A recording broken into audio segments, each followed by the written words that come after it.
Assalamualaikum warahmatullahi wabarakatuh. Innal hamdalillah nahmaduhu wa nasta'inuhu wa nastaghfiruh wa na'udzu billahi min shururi anfusina min sayyiati a'malina. May yahdihillahu fala mudilla lahu wa may yudlilhu fala hadiya lahu. Asyhadu an la ilaha illallah wahdahu la syarika lahu وأشهد أن سيدنا نبينا محمدا عبده ورسوله. اللهم صل وسلم وبارك على سيدنا محمد وعلى آله وأصحابه أجمعين. سبحانك لا علم لنا إلا ما علمتنا إنك أنت العليم الحكيم. رب اشرح لي صدري ويسر لي أمري واحلل عقدة من لساني يفقه قولي. اللهم لا سهل إلا ما جعلته سهلا وأنت تجعل الحزن والصعب إذا شئت سهلا ولا حول ولا قوة إلا بالله العلي العظيم. أما بعد. Hadirin jemaah yang dirahmati Allah, alhamdulillah pada pagi ini kita dapat bertemu. Tuan-tuan mau sihat no? Ni macam mana ni? Muslimat tak boleh main no? Kemas ke apa? Kemas ke memang tak tutup lah. Oh, cuci. Baik. Jadi tuan, alhamdulillah kita dapat bertemu. Pagi tadi imam jauh kita ambil pada mana? Kelang, bukan Kelang lah. Subang kan? Subang. Saya pun baru balik pada KL semalam. Cepat ke lah tu tanya abang balik ke apa, saya balik ke apa. Saya duduk Kelana Jaya. Daripada tempat abang berapa minit Jaya? 20 minit kan? Saya duduk di Hotel TH. Jadi tuan-tuan kalau nak pergi, tuan-tuan duduk Hotel TH murah tuan-tuan. Satu malam 90. Itu sebab bilik family tu luas 90. Dan dia parking dekat dalam. Parking dia tak terganggu lah. Jadi kita masuk dalam. Jadi parking memang banyak dalam tu. Memang dalam kawasan Pagang lah. Lepas tu pula tuan-tuan tak seram lah. Memang duduk itu duduk dengar orang semayang lah, ceramah semua dengar. Kuliah semua dengar. Mereka pun buat Jumaat di Masjid TH tu, kat dalam tu lah. Senang lah nak pergi sembahyang Jumaat pun senang. Saja duduk tuan-tuan, duduk 2 malam dah dapat cuti, pergilah duduk saat. Mana tahu aku tutup balik ke? Tak tutup lah kot no. Harap-harap tak tutup dah lah. Baik, macam abang lah, 4 jam lah lebih kurang. Saya balik pukul, sebab nak pergi kuliah Paip Mentara. Jadi saya balik pukul 2.30. Sampai sini 6 lebih kurang 6.10. Lebih kurang 4 jam lah. Oh, hujan ribut lah. Kat mana?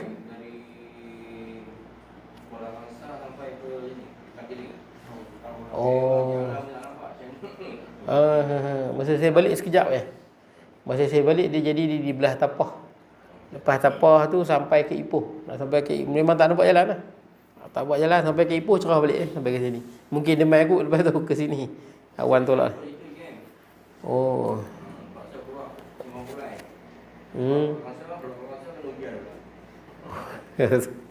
Oh, lambat sikit, tidak boleh cepat. Saya masa saya pergi tu kesian lah. Saya pergi hari Khamis petang. Ada satu pakcik tu saya kesian lah. Saya masuk tol Kumenting ni. Jalan baru sikit lah sebelum sampai tol tol Simpang Keluar tol Simpang. Ada satu lori tu. Dia bawa. Dia terbabah depan mata. Dia duduk belah sana, saya belah sini. Oh, dia terbabah, dia langgar apa? Dia macam nak guna, dia langgar divider. Jatuh bawah. Saya tak tahu, mungkin yang bawa tu kawan dia ke, tapi yang saya nampak macam dia naik lori tu langgar divider, dia tenang balik ke tengah ke kereta saya. Tapi dia langgar, saya nampak macam lori tu langgar dia juga. Jadi dia langgar sini, jatuh, dia pusing balik ke tengah lebuh raya. Dan rupanya ada mayat jatuh. Dia tak sedap lah, nampak macam orang Melayu. Terus senyap, tak tahu mati tak mati. Depan mata tuan-tuan. Yang terkejutnya pasal dia main kat saya kali lori tu. Saya ingat mungkin yang bawa member dia kot, dia duduk sebelah, dia tidur. Betul tak? Boleh jadilah. Jadi masa belakang tu dia jatuh. Pasal kalau tak ada orang driver, mesti lori tu berjalan lagi kan. Tak apa tuan-tuan, macam-macam musibah. Kita berhenti di mana tuan-tuan?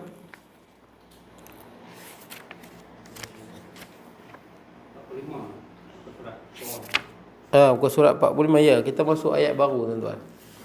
Ayat baru. Fa idza ja'atis sakhah. A'udzu billahi minasyaitonir rajim. Fa idza ja'atis sakhah yauma yafirrul mar'u min akhihi wa ummihi wa abihi wa sahibatihi wa banihi لكل امرئ منهم يومئذ شأن يغنيه وجوه يومئذ مسفرة ضاحكة مستبشرة ووجوه يومئذ عليها غبرة ترهقها قترة أولئك هم الكفرة الفجرة. Sadaqallahu alazim. Jadi kita tengok ayat baru. Ayat 33 sehingga ayat 42 surah Abasa. Kita masih lagi surah Abasa. Yang ini surah dia bermuka masam. Ini merujuk pada Nabi Muhammad SAW yang apabila datangnya Abdullah bin Ummi Maktum, waktu Rasulullah tengah sibuk berdakwah kepada Abu Jahal, Al-Walid bin Mughirah, kepada Utbah, Syaibah. Jadi Rasulullah terganggu. Dan Rasulullah tengok masam muka Rasulullah, tengok dia. Tengok dan baling. Kalau kita tu biasalah tuan-tuan, kita tengok kan. Tapi bagi Nabi, hak Nabi, benda tu tak patut. Tak patut. Tapi bukan dosa, tak patut bagi hak Nabi. Sebab tu bila kita baca dalam kisah apa-apa pun, Nabi-Nabi yang melakukan, kita nampak macam salah. Tapi kena ingat, bagi manusia tu bukan salah. Cuma bagi Nabi tak patut.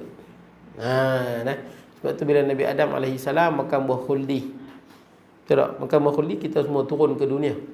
Malah sebut dalam hadis lagi, Nabi Musa pernah berdebat dengan Nabi Adam. Wahai Adam, kau lah penyebab kami turun kat dunia.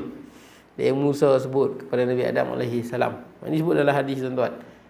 Kalau tak makan buah-buah khuldi, masuk dalam syurga semua. Makan buah khuldi, kata Nabi Adam AS, wahai Musa, bagaimana aku nak elak satu perkara yang telah dicatat sejak 50,000 tahun yang dahulu. Maka terdiam terus Nabi Musa AS. Tak ada jawab. Makna dia apa tuan-tuan? Takdir. Satu takdir, bila kita dah taubat, orang apa? Masih lagi ungkit, kita boleh kata takdir. Tapi syarat taubat dah lah. Ni jangan nak mencuri, dah takdir mencuri, baru pergi mencuri. Tak boleh.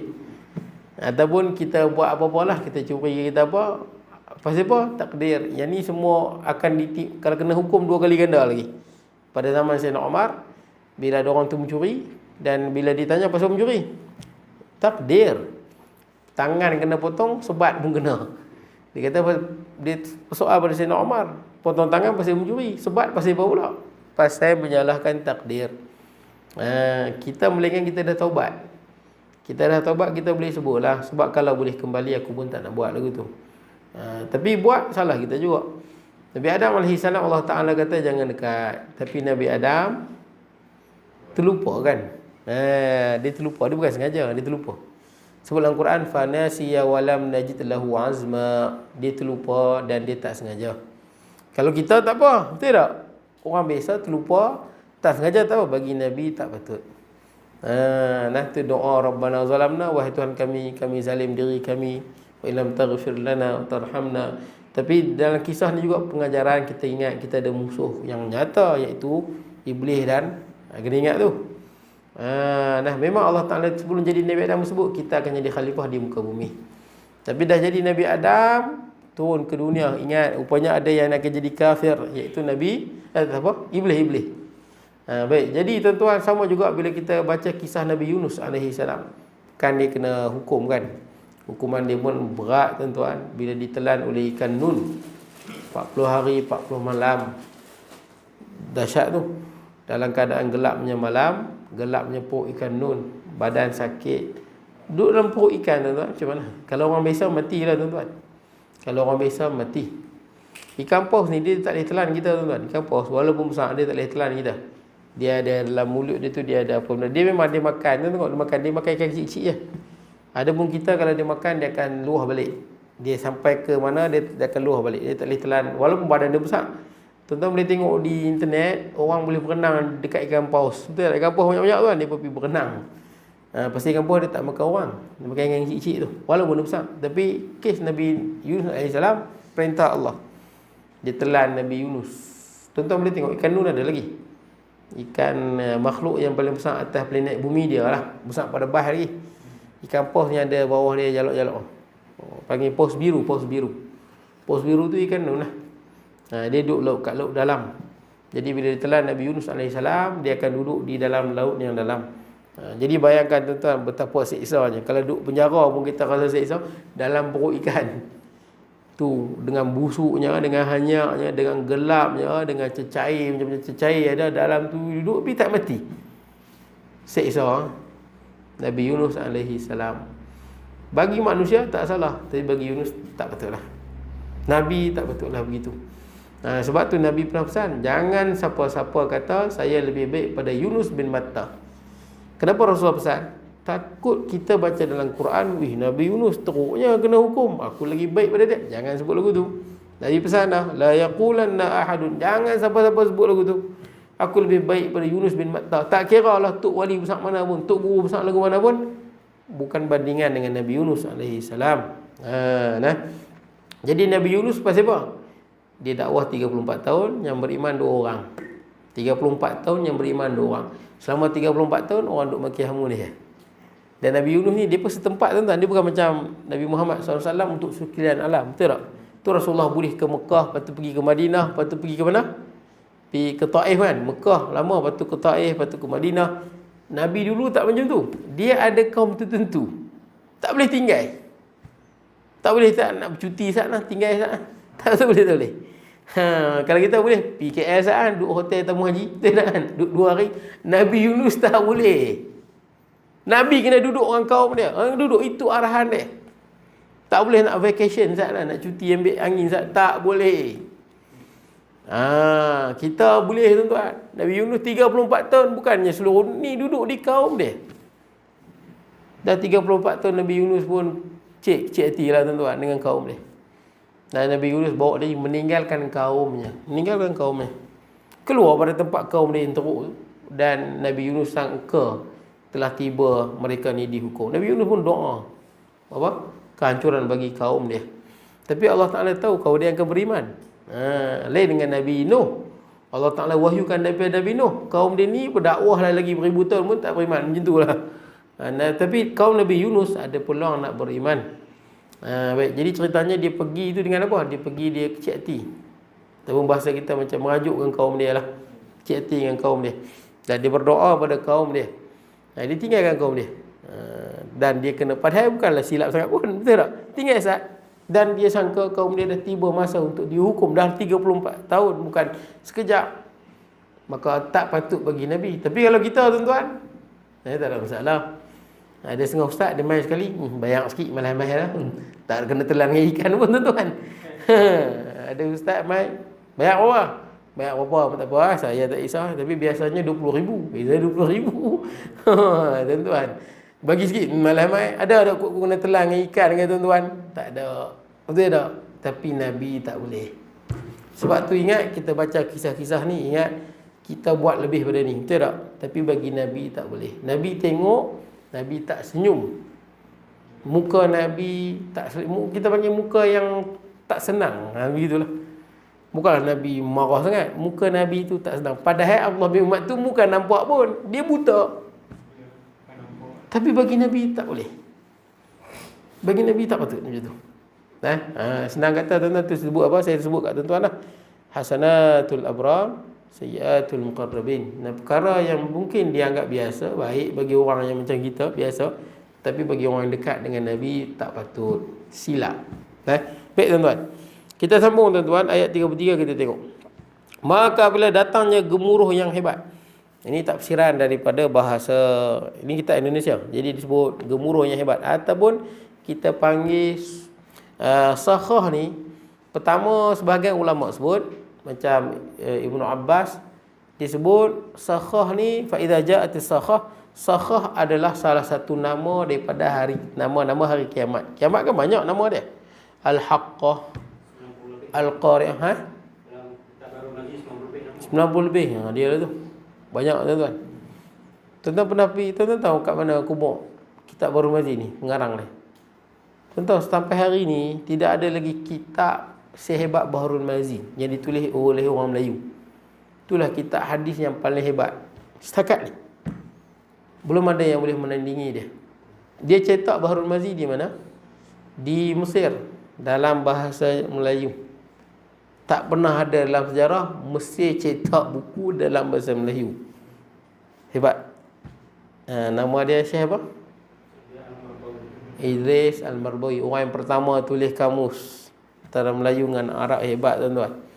Nah, seluruh Malaysia pakai kitab. Idris Al-Marbawi. Baik, jadi tuan-tuan, kubur ni kat mana? Tuan-tuan rasa. Saya dulu saya ingat kubur ni berada di Mekah. Sebab dia lahir di Mekah. Dan dia hidup di luar, dia umur dia lebih kurang 93. Dia mati umur 93.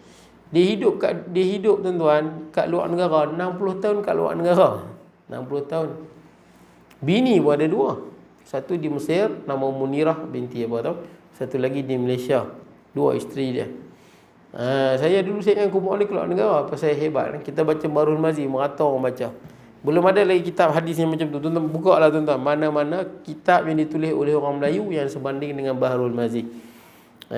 Dia lahir, dia asal orang mana? Lubuk Merbau. Saya baru tahu punya kubur dia kat Lubuk Merbau. Dia balik di sini. Baik ini duduk sat, dia sakit, meninggal di sini. Isteri dia seorang berada di Mesir. Meninggal dia kot. Dia meninggal tahun 89. 89 dia meninggal. Dan dia meninggal di inilah, di Hospital Ipoh. Tanam 14 bulan sebelum tu isteri dia meninggal. Tanam di tepi isteri dia. Saya baru pergi ziarah. Dalam minggu lepas saya pergi. Saya pergi start nak pergi cari kan, dengan kata kubur di sini pergi cari. Dengar nama selalu, duk guna kamus dia dulu waktu belajar. Pergilah ziarah. Dan kitab Bahrul Mazi memang tuan-tuan tengok banyak pandangan kan dalam tu, betul tak? Dikatakan dia tulis kitab tu setelah 9 kali kot. Dia khatam di Masjid Saidina Hussein di Mesir tu, 9 kali dia khatam talaqi kitab Sahih Tirmizi. Dia kitab Tirmizi ni dia menarik banding yang lain. Sebab Imam Tirmizi dia bahagi ikut bab. Dia macam ikut hukum fiqh. Itu menarik tu. Siapa yang baca hadis tu. Yang menariknya dia bermazhab Syafi'i. Betul tak? Cuma dia sebutlah pandangan ni, pandangan Bahrul Mazi. Itu kitab yang dia ada berjilid 22 kot. Saya tak ingat banyak tu, bukan senang tu. Bukan senang nak buat. Ditulis. Dan sampai sekarang saya tengok merata kalau pergi Bahrul Mazi. Dulu Tun Guru Haji Sabran pun baca Bahrul Mazi di Masjid Al-Ansar. Di situ saya nampak hebat. Bila dia baca hadis, tengok disebut Sufyan Sauri, Sufyan Uyainah, Malik bin Anas, Syafi'i. Macam-macam ulama disebut. Hebatlah tuan-tuan kitab tu. Kubur dia ada di sana. Saya pergi ziarah lah tuan, di tepi kubur isteri dia. Dia ada bubuh lah, dia punya apa, signboard, dia tulis apa semua kan. Tapi saya bila sampai di Lubuk Merbau, tuan tahu Lubuk Merbau kat mana? Kuala Ganzang kat mana tuan? Agak-agak lah. Dalam mana? Tuan-tuan perasan ke? Kalau tuan-tuan kelak tul apa? Kuala Ganzang, kiri ambil kiri kan? Betul tak? Tuan-tuan jalan, dia tulis Lubuk Merbau, tuan-tuan masuk belah kiri kan? Straight ya, jalan tu straight. Straight nanti ada dia tulis. Pertama sekolah apa? Lubuk Merbau ni tukar lah. Sekolah lama dah tukar kepada nama dia lah. Dan dia orang yang pertama mendapat tokoh Ma'al Hijrah di Malaysia. Orang yang pertama mendapat tokoh Ma'al Hijrah. Saya antara orang yang saya cemburu dengan hidup dia lah. Hebat tuan-tuan. Cemburu ni kita hebat tuan-tuan. Orang yang hebat. Jadi bila nak pergi ziarah tu, di sekolah mula kita masuk sampai sekolah Sekolah straight lagi ada masjid bersama Idris Marbawi. Tepi masjid tu masuk ke dalam sikit. Masuk ke dalam kubur dia di tepi jalannya. Tapi kawasan tu saya ingat kawasan kubur lama lah. Di kawasan bukit tu. Kan bukit macam ni turun, penuh kubur. Syekh Marbawi, kita masuk kereta, dia duduk tepi ni, tepi jalan ni. Dia dengan isteri dia. Tapi dia pada buat elok lah. Buat senang orang nak ziarah kan. Tempat duduk pun ada. Daripada mamar dia buat, nak doa ke apa ke. Dia sunat kita pergi ziarah kubur-kubur ni. Sunat. Nak kita ambil semangat doa. Doa di apa? Doa baris mati. Jangan minta pada dia. Tak boleh tuan-tuan. Syirik. Doa lah. Dengan berkat penghuni kubur ke. Itu boleh lah tuan-tuan. Dengan berkat penghuni kubur ni ke. Kita doa apa kehendak-hendak. Tawasul ya. Tawasul ni maksudnya kita bukan minta dengan dia. kita menyebut nama orang tu. Itu nama tawasul. Ya Allah, dengan berkat Nabi Muhammad SAW, dengan berkat penghuni kubur ni, kurniakanlah sekian. Nah, tapi jangan silap. Ada setengah tempat di India, di Sudan, di belah Afrika, orang yang terjebak dengan tarekat-tarekat. Tarekat ni banyak, okey, tapi ada juga sebahagian yang menyimpang. Bila dia pergi ke kubur, dia bukan minta kat Allah, terus minta kat dia. Minta kat kubur. Wahai Syekh, tolonglah. Wahai Syekh, hujan dah lama ni, tolonglah turun hujan. Ini syirik. Tapi dia pakai kata tawasul. Itu bukan tawasul. Tawasul kita pergi di kubur wali-wali, ulama-ulama besar, ya Allah, dengan berkat penghuni kubur ini, boleh kita minta kurniakanlah padaku. Minta pada siapa? Minta pada Allah, tapi melalui orang yang dekat dengan Allah. Itu mana dia? Kita sebut. Nah, macam kita kat dunia ni lah tuan-tuan, nak minta tolong kat pengarah. Saya ni kawan baik dengan anak pengarah. Tidak kan? Mungkin pengarah tengoklah sikit. Anak saya ni kawan dengan anak pengarah. Tidak, begitulah tuan-tuan. Seolah-olah bahasa lah tuan-tuan. Jadi di kalangan manusia ada orang yang betul-betul dekat dengan Allah. Macam mana kita nak tahu? Bila umat menjadi saksi di atas kebaikan dia. Macam imam mazhab, betul tak? Imam mazhab, imam hadisnya, umat ikut dia. Yang ni senang kata syurga lah tuan-tuan. Yang mana umat menjadi saksi. Tak boleh nak kata neraka. Kalau kata neraka, tak boleh tuan-tuan. Umat menjadi saksi. Orang yang soleh hidup dia. Baik tuan-tuan. Jadi tuan-tuan, dia ada 90 lebih nama dia kan. Ya Qari'ah, Sa'ah. Kalau ikut Ibn Abbas, Sakhah, ini juga nama dia juga. Lepas tu apa lagi nama dia? Zalzalah. Banyaklah tuan-tuan. Al-Haqqah. Nama dia tuan-tuan. Qari'ah. Orang Melayu selalu sebut silap tuan-tuan. Kepada ahli Qari'ah. Bukan Qari'ah. Qari'ah. Qari'ah kiamat. Kepada ahli-ahli kiamat sekalian. Kiamat tu pergi dibagi. Jangan, banyak tempat saya pergi Qari'ah tuan-tuan. Seluruh, bukan Perak ya, seluruh negeri yang ada di Malaysia ni. Semua kalau AJK cakap pada penduduk Qari'ah, ahli Qari'ah. Saya ingat di Elok Musuh meninggal dia. Saya pergi main Jumaat pada penduduk Qari'ah. Qari'ah saja, bukan Qari'ah. Qari'ah kampung, Qari'ah kiamat. Ataupun kalau terjemah ketuk-ketuk, pada ahli-ahli yang kena ketuk sekalian, ketuk. Ataupun kiamat. Nah, maksud dia satu goncangan, ketukan yang sangat kuat. Baik. Satu lagi pandangan kata Sakhah ini adalah nama bagi tiupan sangkakala. Nah, ada lagi saya kata Siyakhah. Siyakhah ni macam apa? Tempikan. Nah, kan dia tiup. Tempikan angin sangkakala tu. Baik. Pada hari ini lari manusia daripada saudaranya. Yauma yafirrul mar'u min akhihi. Lari. Nanti kita sebut tuan, semua orang lari yang hatta Nabi tuan-tuan. Hatta Nabi.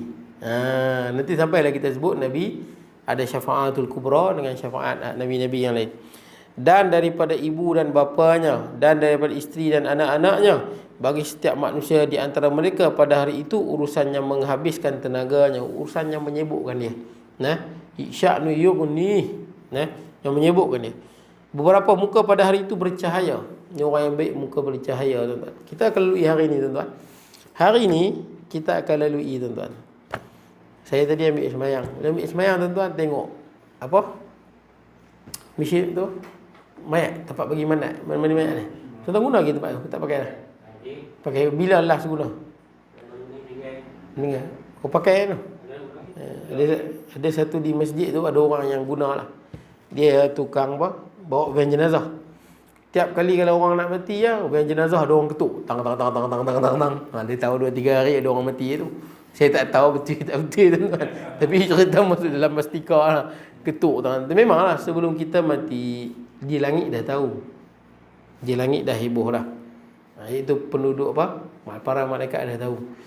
Ada sebahagian ulama kata, sebahagian ulama sebut nama kita ini tercatat semua berada di Sidratul Muntaha.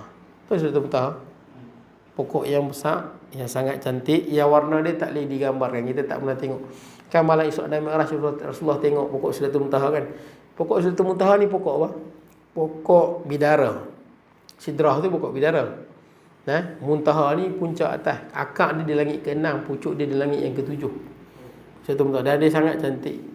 Cantik, Nabi tengok sallallahu alaihi wasallam tak boleh gambarkan, terlalu cantik. Cantik sangat-sangat. Dikatakan dah ada nama kita di situ. Nama saya ada, nama tuan-tuan ada. Di daun-daun tu. 40 hari sebelum kita mati, daun itu jatuh. Daun tu jatuh 40 hari.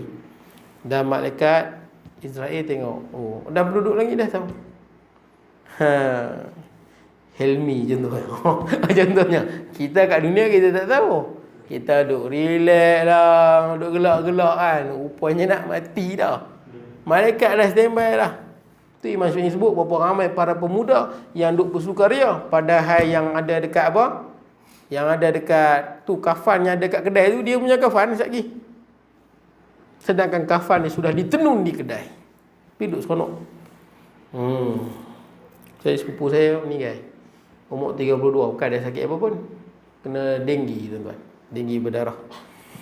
Muda lagi, beberapa bulan yang lepas mati. Baik tuan-tuan, seorang lagi sepupu, isteri saya pun sama, muda lagi 20-an. Sihat walafiat. Dua-dua perempuan. Sepupu saya perempuan menikah dah. Sepupu bini saya tak ada menikah, baru tunang. Umur 20-an sangat dalam 20. Berapa? 24 macam tu kot. 22, 24, 23 macam tu lah. Tapi dia meninggal lama lah. Mungkin 3 tahun, 4 tahun lepas. Sihat walafiat, tak ada apa pun. Mati sebab apa? Tongsel lah, tongsel. Macam ni. Tongsel yang dia bengkak ni kan. Tuan-tuan kalau tongsel ni bagus, dia nak tapis makanan. Kalau tuan-tuan makan tak basuh tangan, dia sensitif, dia naik. Kalau setengah orang dia dah masalah, makan sikit je jadi. Sakit tuan-tuan. Sini, dia jadi macam kembung. Lepas tu jadi putih-putih. Thyroid. Thyroid tongsel yang mendatang tu, orang panggil thyroid lah. Jadi tuan-tuan dia kena itulah. Sakit tuan-tuan kalau kena, nak makan tak boleh. Tuan-tuan sakit tekak sikit, kalau yang tu lagi berganda sakit tuan-tuan. Kadang-kadang dia kembang sampai nak makan pun dia sangkut tuan-tuan pasal dia kembang. Dia kiri kanan. Adik ipar saya dah kerat buang dua-dua lah. Kerat buang pasal dia tak boleh nak buang terus. Orang penyakit punya macam. Saya punya mak saudara ada empedu dalam batu kan. Buang terus empedu. Bahaya, bukan boleh silap makan tu. Kalau tak ada empedu pasal dia penapis empedu, penapis. Ni menapis, jaga-jaga jangan silap makan. Silap makannya dia akan jadi sakit macam-macam lah. Baik, jadi tuan-tuan, mana ni? Hari ni kita akan lalui, sampai saat ni kita akan lalui tuan-tuan. Saya tengok tadi tempat tuan-tuan bagi mandi jenazah, ambil sembahyang, teringat bila masa pula aku nak duduk atas tu. Saya tak tuan-tuan, bila masa pula kita duduk atas tu. Tapi kita akan duduk ke tak duduk? Agak-agak lah. Ke tak duduk mati dalam laut lah tuan-tuan, tenggelam. Tak duduk atas tu dah. Sampai masa, mungkin bukan alat ni, alat lain lah, tapi benda yang sama. Kita juga akan duduk di situ, orang mandi kan kita. Betul tak? Sampai masa bila, wallahualam. Mungkin daun kita dah jatuh, mungkin kita duduk sonok-sonok lagi, wallahualam. Sebab memang mati dirahsiakan, tak ada siapa pun tahu. Baik tuan-tuan, kemudian bercahaya, maksudnya dia bercahaya. Ada orang di padang mahsyar muka dia bercahaya. Ini orang yang beriman dan bertakwa. Tersenyum lagi bersukaria. Dhahikatun mustabsyirah, senyum dan dia sangat gembira tuan-tuan. Dan beberapa muka pada hari itu di atasnya debu. Sebagai orang muka dia penuh debu. Hidup teruklah tuan-tuan di sana. Jauh dia dengan rahmat Allah. Melapisi akan debu itu gelap gulita yang hitam. Dahlah muka dia apa? Diselabuti debu. Muka dia pula hitam legam. Mereka yang disebut kemudian inilah mereka yang kafir lagi penderhaka. Orang yang kafir lagi derhaka pada Allah. Baik tuan-tuan, kita tengok pada hari beberapa ayat yang lalu Allah Subhanahu Wa Taala menyumpahi orang-orang kafir yang sumpah yang amat hebat di zaman turunnya surah Abasa ini. Allah Taala sebut tentang orang-orang kafir. Allah menyuruh mereka mengingati dan mengenangkan asas kejadian mereka sampai mereka mati dan dikuburkan. Semua amatahu fa aqbarah. Kita bincang dah. Kalau mereka tiada hendak memikirkan itu, maka Allah menyuruh menilik dan memerhatikan sesuatu yang setiap saat mereka pergunakan, iaitu makanan mereka, betapa mula-mula sampai jadi makanan mereka. Kan kita dah bincang dah kan. Yang mana apa? Summa syaqaqna ardha syaqqa fa ambatna minha habba wa 'inaba wa qadba wa zaituna wa nakhla. Pasal berfikir kita dah bincang dah sebelum ni. Ingat, semua benda-benda lagu tu pun dia ada biji, dia tumbuh, dia mati. Kita serak balik, dia tumbuh, dia mati. Macam itulah manusia nanti kita mati, benih kita tak hilang. Iaitu apa? Tulang sulbi. Bincanglah. Yang itulah yang akan ditumbuhkan. Di akhirat kelak semua akan datang hujan. Hujan macam mana? Wallahu alam, hujan di padang mahsyar tuan-tuan. Bila dah hujan, tumbuhlah kita daripada tulang sulbi. Macam mana tuan-tuan tengok pokok-pokok tumbuh daripada biji benihnya. Apa bezanya? Sama aja tuan-tuan. Apa sebab kita tak boleh beriman? Dan tulang sulbi juga termasuk dalam 7 benda yang Allah Ta'ala kekalkan. Yang saya sebut kat tuan-tuan lah. Kalau mayat, tuan-tuan tanam 1000 tahun pun akan jumpa tulang sulbi dia. Yang kali jumpa tulang sulbi dia. Dia takkan musnah. Hatta bukannya tu orang bakar mayat. Pilah tanya kawan-kawan tuan-tuan yang bukan Islam, bila bakar mayat tulang sulbi dia tak hancur. Yang lain jadi debu habis, tapi tulang sulbi ada. Itulah tulang sulbi. Baik, kemudian mereka tidak terbangun dari tidur mereka yang nyenyak setelah dibangunkan. Mereka tidak ingat setelah beberapa kali diingatkan dengan ayat-ayat Allah. Maknanya dia pun tak sedap-sedap.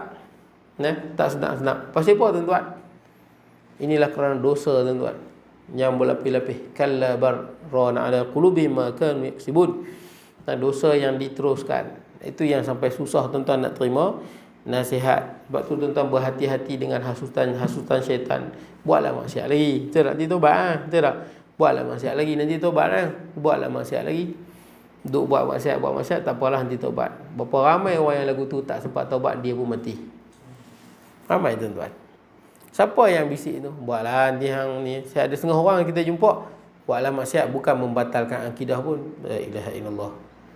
Allah Ta'ala kata jangan. Dia kata buat. Nampak? Syaitan tu. Syaitan kan? Allah Ta'ala kata jangan, tapi dia buat. Pasal bukan batalkan akidah. Allahu Akbar. Kita pergi bunuh orang tak batal akidah, tapi boleh ke bunuh orang tuan-tuan? Saya risau yang duk kata lagu ni boleh batal akidah ni. Pasal apa? Meremehkan. Betul tak? Bahaya ni. Ada orang nyebut ustaz pula tu. Ustaz, tapi ustaz jenis apa pun tak tahu. Duk sembang lagu tu. Zahin apa ustaz bila sebut tu? Bukan batal akidah pun. Bukan batal akidah pun. Allah Ta'ala kata la taqrabuz zina, jangan dekati zina. Bukan batal akidah pun. Hang lawan siapa ni? Lainlah orang yang terjebak dengan zina, dia taubat. Kita lain, betul tak? Ini dia main-main tuan-tuan dengan benda ni. Ini syaitan tuan-tuan. Ini syaitan, ni ustaz syaitan tuan-tuan. Macam cerita apa? Nur apa benda? Ustaz Mahdi, kita kenal dengan Ustaz Mahdi. Macam tu lah tuan-tuan. Bukan batal akidah pun. Tak ada dalam Quran kata okey boleh buat dosa tidak membatalkan akidah. Mana ada? Betul tak? Atas nama kita manusia kena taat pada Allah. Jangan main-main. Ini Allah yang kata haram. Jangan buat. Kalau terjebak, akui kesilapan. Jangan. Bukan batal akidah pun. Ini syaitan. Syaitan yang bertopengkan manusia tuan-tuan. Siapa yang main idea tu tuan-tuan? Hang buatlah dosa nanti hang tobat. Hang buatlah dosa nanti tobat. Main mana tu? Terjebak memang cepat-cepat taubat. Cepat taubat. Tapi siapa yang sebut lagu tu? Syaitan lah tuan-tuan. Syaitan ni dia hasut orang, dia tak sama. Lain orang lain. Betul tak tuan-tuan? Baca kitab Talbisul Iblis. Kalau orang alim, lain cara syaitan hasut dia. Imam, lain syaitan hasut dia. Ada setengah imam. Lama dah jadi imam. Tiba-tiba tak boleh jadi imam. Gigi tak ada. Baca tak betul. Syaitan hasut dia kot lain. Betul tak? Dah lama jadi imam, tiba-tiba jadi makmum. Betul tak kan? Tak dapat terima, bergaduh dengan jemaah. Betul tak? Syaitan hasut dia ke situ. Hang dah lama jadi imam, mana boleh? Betul tak kan? Lain. Syaitan takkan hasut. Imam tak payah sembahyang lah ini imam. Memang tak laku lah tuan-tuan. Kita yang rajin ibadah, syaitan takkan hasut. Tak suruh buat kan? No. Syaitan hasut lagu apa? Buat lagi banyak, nanti dia puji hang. Betul tak kan? Hang buat lagu ni, nanti dia sebut-sebut. Dia pergi ke situ pula. Jaga tuan-tuan. Hatta kitab tu bagus. Lain orang lain cara dia hasut. Lain orang lain cara dia hasut. Saya ingat dalam kitab tu banyaklah dia sebut tuan-tuan. Yang mana orang sangka baik, rupanya tak baik. Rupanya tak baik. Orang sangka baik. Sama juga kalau ahli maksiat ni, setan hasut lagu mana macam ni. Buat lagi sakit tobat. Rupanya tak sempat. Bukan rupanya, memang hanya macam tu lah tuan-tuan. Biasanya macam tu lah. Sampai ke mati dia tak sempat taubat. Pasal apa? Kita duk buat maksiat, hati kena titik hitam. Betul tak? Buat maksiat titik hitam. Dengan alasan nanti taubat. Rupanya makan masa tu hati kita makin gelap. Bila dah gelap tutup habis, berjayalah syaitan tipu kita dengan alasan buatlah dosa nanti tobat. Betul tak kan? Rupanya dah sampai hujung gelap gelita habis lah. Tak nampak jalan dah. Nah, bahaya tuan-tuan. Baik. Kemudian mereka tidak ingat setelah berapa kali diingatkan dengan ayat Allah, mereka masih tinggal dalam mengingkari Allah dan tiada menghargai nikmat-nikmat Allah. Ingkar kepada Allah, tidak menghargai nikmat Allah. Wih, syuruk lah tuan-tuan. Betul jam tuan-tuan ni? Betul no? Ha? Nak habis no? Nak berapa habis? Habis? Sikit no? Habis semua ni? Tak boleh habis kot. Tak apa, kita baca, kita cuba habiskan tuan-tuan. Tak apa ke? Roti canai tak habis ke? Macam mana? Baik tuan-tuan, kemudian mereka tidak terbangun dari tidur mereka yang nyenyak setelah dibangunkan. Baik, kemudian pada ayat-ayat yang akan kita tafsirkan sekarang, maka Allah seolah-olah berkata, kalau mereka tidak juga hendak tunduk kepada kitab Allah yang hendak disampaikan kepada mereka, maka hendaklah mereka mendalam-dalamkan fikiran, memikirkan jauh-jauh akan keadaan dan penanggungan mereka bila datangnya sakhah. Maksud dia, kalau tak mau juga, kalau tak sebut sebelum ni kan, ingat tentang kejadian, tentang tumbuh-tumbuhan. Kalau tak mau juga, fa idza ja'atis sakhah, ingat bila datangnya hari kiamat. Sakhah iaitu suara gemuruh. Ini tafsiran Imam Al-Baghawi. Kita ni ambil tafsiran Imam Al-Baghawi rahimahullah. Yang amat dahsyat dan hebat, yakni suara yang timbul kerana bunyinya keruntuhan alam dunia ini di waktu datangnya kiamat. Jadi datangnya kiamat, kita akan tengok langit jatuh berkeping-keping. Macam mana wallahu alam tuan-tuan. Macam mana langit boleh jatuh berkeping-keping, tak boleh nak bayang. Planet-planet tuan-tuan, lagu mana wallahu alam. Baik.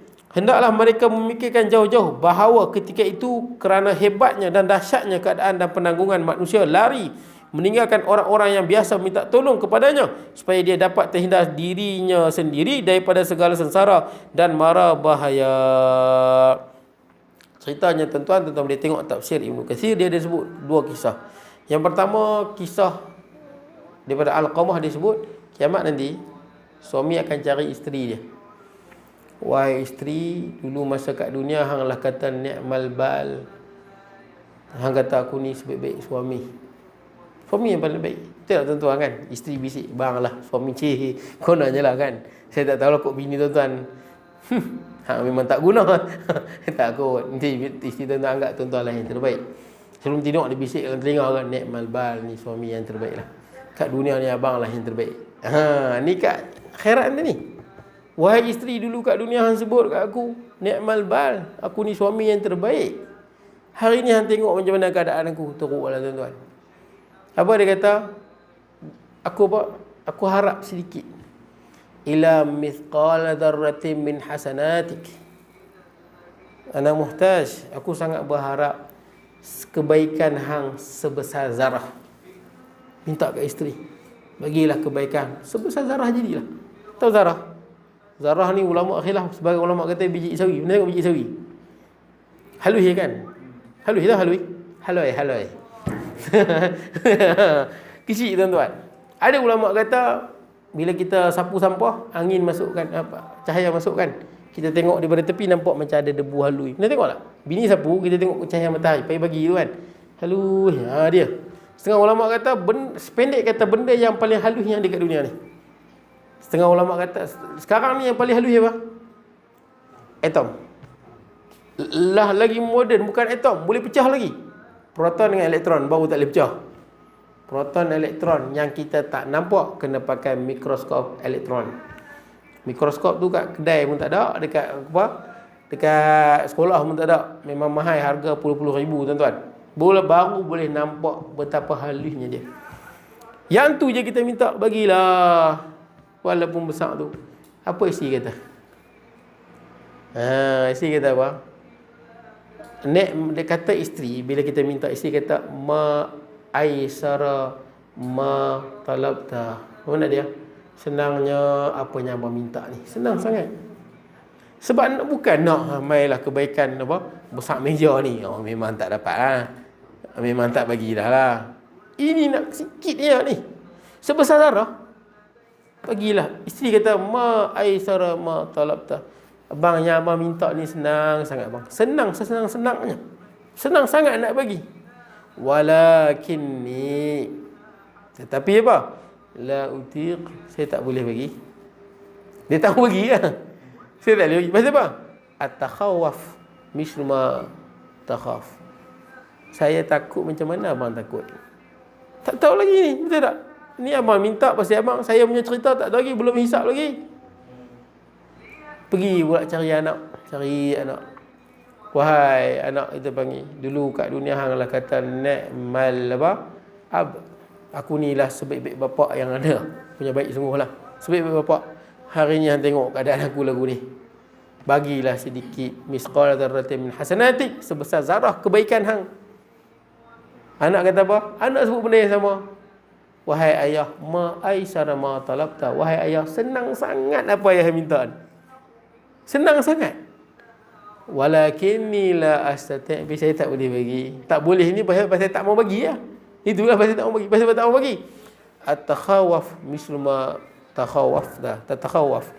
Saya sangat takut seperti mana ayah takut. Ni ayah kata ayah perlu saya lagu mana nanti hisap nanti mungkin gagal. Dalam hadis yang ni sebut, tuan-tuan ingat waktu minta kan, kita minta pada apa? Ulul azmi kan, minta syafaat. Kan kita berdiri di mahsyar. Berapa lama berdiri di mahsyar, tuan-tuan? Tak habis tak baru bang tu. Sini dia. Tuan-tuan, kita berhenti di mahsyar berapa kita berdiri? Kan kita tumbuh. Lepas tu buat apa? Tuan-tuan berdiri ribu-ribu tahun. Buat apa? Tak menyembang, duduk diam. Duduk diam. Punya lama berdiri. Waktu ni lah ada yang peluh sampai ke lutut, sampai ke pinggang, sampai ke tengkuk, sampai tutup terus peluh dia, tuan-tuan. Bergantung pada amalan, tuan-tuan. Tak boleh cakap, tuan-tuan. Semua dalam keadaan telanjang, tak pakai baju, tak bersunat, tuan-tuan. Tapi kita mula-mula bangkit, lepas tu pakai, tuan-tuan. Bukan terus telanjang terus. Mula-mula bangkit memang dalam keadaan tak bersunat, dalam keadaan tak apa? Tak berkasut. Kemudian berjalan kaki, kita di apa? Malaikat Zabaniah suruh kita berjalan. Melainkan orang apa yang tak berjalan? Korban. Betul tak? Di padang mahsyar dia naik binatang korban dia. Kalau tuan-tuan korban seekor lembu, tuan-tuan seorang-seorang naik. Kalau kongsi 7 orang, kongsilah 7 orang. Tuan-tuan janganlah fikir macam kat dunia, tuan-tuan. Saya duduk kat ekor ke ustaz? Ni cerita akhirat. Betul tak kan? Tak payahlah bayang lagu tu akhirat, mungkin lembu tu besar dan sebagainya. Jadi orang yang korban, dia akan naik binatang korban dia. Di padang mahsyar ni jalan, mungkin jalan ribu-ribu kilometer, mana kita tahu, luas. Besar sebesar-besar. Sebab tu korban, kalau ada duit. Kemudian tuan-tuan diri lama, tak buat apa, baju tak pakai apa. Kemudian dia beri baju. Manusia yang pertama bangkit daripada kubur siapa? Terbelah tanah dia. Siapa dia? Nabi Muhammad sallallahu alaihi wasallam. Dia yang pertama. Tapi waktu Rasulullah bangun tu di padang mahsyar, tengok Nabi Musa dah ada dah, sedang berpaut di tiang arash. Kerana dahsyatnya hari itu. Paut kat tiang arash ni Nabi Musa alaihi salam. Dahsyatnya hari itu. Tuan-tuan, bila bangkitnya Rasulullah, kemudian Nabi Ibrahim. Dan Nabi yang pertama diberi pakaian adalah Nabi Ibrahim AS. Manusia yang pertama. Awal ma yuksa yaumul qiyamah. Manusia yang pertama diberi pakaian adalah Nabi Ibrahim. Kemudian kita semua akan diberi pakaian. Bukan terus telanjang, tuan-tuan. Bangkit je. Bangkit dalam keadaan tidak berbaju, tuan-tuan. Tak ada apa. Kita pakai baju apa, tuan-tuan? Yang kita kafan tu. Yang digunakan di kafan itulah baju kita di akhirat. Dan baju tu Allah Ta'ala elokkan balik. Sebab tu kita sunat perelokkanlah kain kafan. Dan warna putih. Kalau ayah kita pesan, kalau ayah mati berwarna hitam. Nak buat ke tak ayah? Ni wasiat ayah ni. Siap tulis, cok. Ayah mati tolonglah tak kafankan ayah. Warna hijau lah. Hijau kuat Biru ke? Tidak kan? Dah menang banyak kat Melaka ni. Tidak kan? Umur pekat. Pekat, melekat, tuan-tuan. Perlu kita buat ke tak perlu? Tak buat kita layan. Tak apa.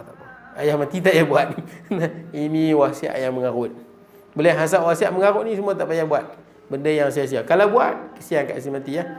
Sebab apa? Nanti hari kiamat bangkit, orang warna putih, dia warna coklat. Warna lain. Ini main pada mana? Berwarna putih elok, tuan-tuan. Tapi adakah kita berbungkus atas macam tu? Saya ingat tak lah kot. Betul tak kan? Takkan berbungkus lagu tu lompat. Tuan tu pocong, tuan-tuan. Bukan. Tapi baju yang kita pakai itulah, baju itu, kafan itulah yang akan menjadi pakaian kita di padang mahsyar yang beribu-ribu tahun nanti. Baik, tuan-tuan. Panjangan ni bang ni. Sebelum saya pergi, tuan, belum saya lupa ni. Kita kan dah duduk beribu-ribu tahun jumpa Nabi-Nabi, jumpa Nabi Adam. Tidak kan? Tolonglah. Bukan minta apa. Ni manusia ramai-ramai ni. Tolong minta segerakan hisap ni, dah berapa ribu tahun duduk ni. Berpuluh ribu tahun duduk. Kalau duduk bawah pandang, duduk bawah arash, selamat sikit. Ni yang duduk matahari dekat satu batu ya tuan-tuan, 1.6 kilometer ya. Panas tak tahu nak kata, seksa. Sampai ada ahli neraka kata apa? Masuk neraka lah senang, minta masuk neraka. Dia tak mau dah duduk, teruk sangat. Teruk tu. Dia tak tahu neraka lagi teruk. Tak babi kat Nabi Adam, apa kata Nabi Adam? Tak boleh. Aku pun pernah buat salah. Yang Nabi Adam agak salah, makan buah khuldi tu. Nabi Adam kata, nafsi, hari ni aku ya. Hari ni diriku. Semua Nabi macam tu. Nabi Adam, itu Nabi Nuh, Ibrahim, Musa, Isa, Nabi Muhammad SAW. Nabi Isa AS, tuan-tuan, bila jumpa Nabi Isa ni, Nabi Ulul Azmi yang keberapa? Keempat kan? Mulia. Nabi Isa kata apa? Nafsi. Bila ramai-ramai manusia minta segerakan hisap je. Kan minta masuk syurga, minta doa pada Allah, hisap disegerakan. Itu je. Sampai kat Rasulullah bila kita ramai manusia jumpa dia, kita sujud. Nabi Muhammad SAW sujud berdoa, inilah syafa'atul kubra, syafaat yang paling besar, yang mana dengan kalau bukan kerana syafaat ni, ahli syurga pun sangkut dekat di mana? Sangkut di padang mahsyar. Hatta para nabi pun sangkut di padang mahsyar. Para anbiya pun sangkut di padang mahsyar, kecuali ni syafa'atul kubra. Dengan syafaat inilah orang ahli syurga boleh masuk syurga. Ahli neraka memang dia nak masuk neraka tadi tak tahan dah. Teruk sangat dah kat situ. Baik, jadi tuan-tuan, yang menariknya, Nabi Isa ni bila sampai kat Nabi Isa kata, hari ni nafsi, diriku ya. La yas'aluhu illa nafsi, aku takkan minta tolong kepada Allah melainkan untuk aku. Aku takkan minta kepada Allah untuk tolong siapa-siapa kecuali minta diriku. Ini Nabi tuan-tuan, ni Nabi. Kemudian Nabi Isa kata apa? La yas'aluhu, aku takkan minta kepada Allah Azza wa Jal Maryam, mak aku, mak Nabi Isa yang melahirkan. Kalau isteri kita melahirkan susah, mak kita lahirkan anak susah, Maryam berganda-ganda lagi susah. Suami tak ada mengandung, dengan orang kata macam-macam lagi, dengan sakit jalan jauh lagi, Maryam lah paling teruk salin tuan-tuan. Kata Nabi Isa, la yasluhu wa ummi allati waladatni, aku takkan minta pada Allah untuk menyelamatkan mak aku yang melahirkan aku. Tak minta. Dahsyat tak tuan-tuan? Dahsyat. Tiba-tiba ikut ajaran mana-mana, hampa jangan risau, kat sana nanti aku tolong backup hampa. Ini semua tu tepi luku pula tuan-tuan, mengarut tuan-tuan. Ada orang ajaran kata, tak apa, ikutlah ajaran kami. Nad'u kullu nasin bi imamihim. Pada hari kiamat hampa ikutlah ajaranku. Pada hari kiamat manusia dipanggil dengan imam-imam mereka. Imam kita tolong backup semua. Ini syaitan tuan-tuan. Hatta para nabi pun tak boleh tuan-tuan, kecuali Nabi Muhammad segerakan hisap. Nanti yang para Nabi bagi syafaat bila? Nanti. Nabi boleh bagi syafaat tuan-tuan, bukan tak boleh.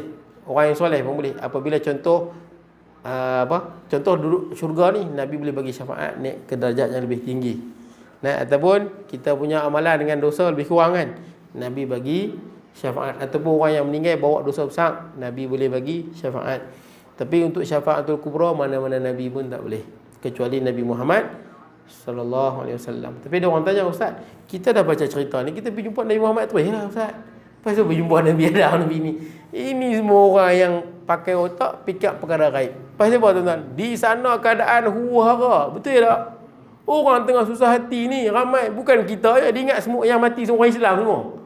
Betul tak? Itu yang tengah rungsing ramai-ramai nak buat apa ni? Ni bukan kira orang kamu pada lalang ya tuan-tuan. Ini segala pada Nabi Adam sampai hari kiamat tu, tengah susah hati rungsing. Tuan-tuan, hebat lagu mana pun kalau rungsing hilang habis. Betul tak tuan-tuan?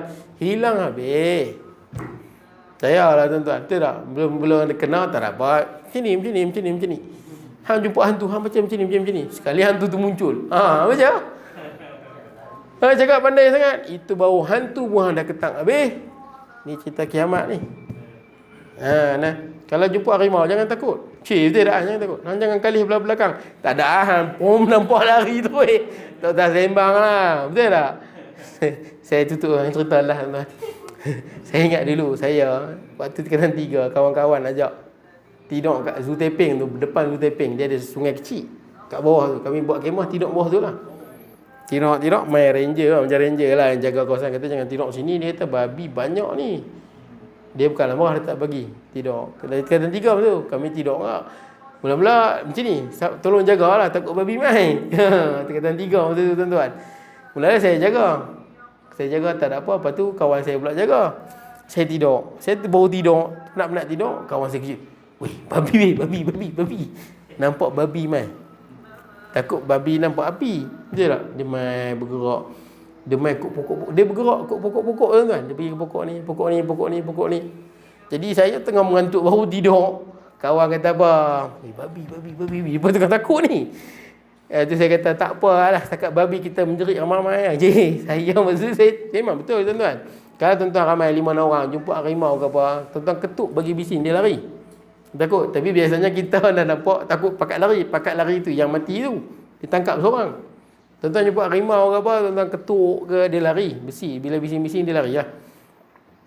Baik. Jadi tuan-tuan, saya tak sedar tengah mamai. Saya jaga-jaga. Saya tengok kawan saya tengah kira. Okey, kita menjerit ramai-ramai. Dah suruh babi tu lari lah. 1, 2 tengah kira ni. Saya jaga masa tu tengah dia kira tu saya jaga. Saya tengok member seorang tengah banyak pokok. Tak boleh pakai punya member. Elok dia panjat. Tong. Saya tak lupa betul tentang member banyak pokok. Bila saya terjaga betul-betul saya tengok babi tu memang mai ke kami lah. Bukan babi kecil, besar. Dah mai lah. Dia memang sekok dia. Dia dah mai tala ke kemah. Dia pun duk kira. Saya tak lupa tuan-tuan. 1, 2 saya lari tuan. Kesian kawan saya tuan-tuan. Siapa yang kesian tuan-tuan? Yang kesian kat tu, kami lari terus. Saya lari. Yang lain semua lari tuan-tuan. Memang saya dah tak ingat lah tuan-tuan. Sebelum saya kata menjerit je. Nanti babi tu lari. Kita menjerit kuat-kuat. Jangan cakap pandai. Betul, sekali babi tu dah mai, saya lari dulu. Saya yang pertama lari. Saya lari tuan-tuan. Depa tu langgang. Sebab saya cakap awal, saya dalam keadaan apa panggil? Mamai, sedang. Bila dah nampak saya lari, depa pun follow. Kami duduk depan betul-betul kami duduk depan zoo kan. Duduk depan zoo tu. Lama tempat pintu masuk kan. Lama kami duduk. Yang kesian apa? Member yang tinggal kawan banyak pokok. Duduklah seorang atas pokok. Siapa suruh tinggal kawan? Betul tak kan? Tinggal kawan banyak. Jadi tinggal. Lepas banyak jam kau duduk atas pokok. Seorang-seorang lah. Duduk lah. Kami duduk depan zoo. Duduk seorang. Duduk atas pokok. Tapi saya nak cerita, cakap boleh lah. Betul tak? Ulang sawah kita jumpa macam ni. Hantu kita sembah ni. Jangan. Satgi kita dah jumpa. Hilang habis. Ni hari kiamat lagilah dahsyat. Jangan kata hantu bapa rimau. Hatta pada hari kiamat, binatang semua dibangkit. Dia sebut kat tuan-tuan dah kan. Yuhsyaru semua. Hatta zubab, kata Ibnu Abbas, semua akan dibangkitkan. Sehingga lalat yang pernah hidup kat dunia dibangkitkan. Rimau, segala binatang yang pernah ada kat dunia ni dibangkitkan. Mana yang pernah zalim binatang lain akan dibalas. Mana yang pernah bunuh binatang dengan apa? Binatang tu pada hari kiamat menghadap Allah. Si fulan bin fulan bunuh saya tanpa sebab. Bukan dia nak makan ke, bukan saya mengancam, saja bunuh. Boleh kan? Jadi ceritanya tuan-tuan, perbanyakkan amalan. Saya ke, tuan-tuan ke, sama. Hatta Nabi Isa pun sebut dah, diriku. Nabi-Nabi pun diriku. Kita yang hak kelabu asap ni tuan-tuan. Lagilah tuan-tuan. Janganlah malas. Jangan malas dan jangan ikut ajaran-ajaran sesat tuan-tuan. Okey, akan datang kita sambung dengan segala ikhtiar. Di situ. Boleh bang no? Abang cuba habis kan? Akan datang habis ni so. Kalau kita habiskan juga ni 7.30 kan? Habis pukul 8 kan? Okey tuan-tuan no? Bismillahirrahmanirrahim. Allahumma ja'al jam'ana hadha jam'an tafarruqan wa ba'di tafarruqan ma'suma wa la taj'al minna shaqiyyan wa la mahraman wa tula wa sallallahu nabiyina Muhammad wa ala alihi wa sahbihi wa sallam. Alhamdulillahirabbil alamin.